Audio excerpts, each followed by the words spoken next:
isang hiwaga na aral ng lihim na kaalaman.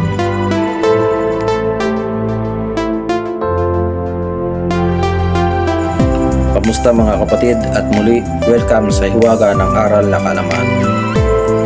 Mga kapatid, sana ay nasa mabuti kayong kalagayan at ingat kayo palagi sa araw-araw. At lagi tayong manalangin sa ating Diyos para sa pang-araw-araw na kaligtasan ng ating pamilya.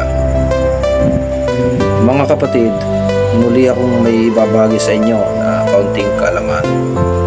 At sana po, mga kapatid, ito pong aking ibabahagi sa inyo ay gamitin nyo lang po sa tama at huwag po sa panggigipit sa kapwa.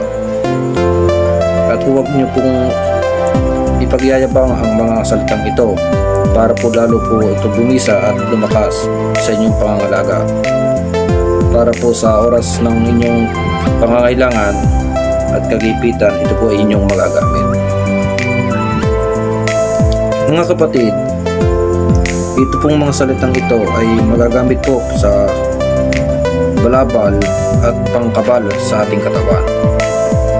Mga kapatid, kapag ito po ay inyong gagamitin pang balabal bago kayo gumamot, ay usalin nyo po ito ng 3 beses at ihip nyo po sa inyong katawan. At kung gagamitin nyo naman po para sa kabal ng inyong katawan, ay magdasal muna kayo ng isang Ama Namin at isang sumasampalataya. At usalin nyo po ng 3 beses. At ihip nyo po sa basong may alak at inyo po inumin. Pagkatapos nyo pong mainom ay ihip nyo po sa inyong katawan ng pakros.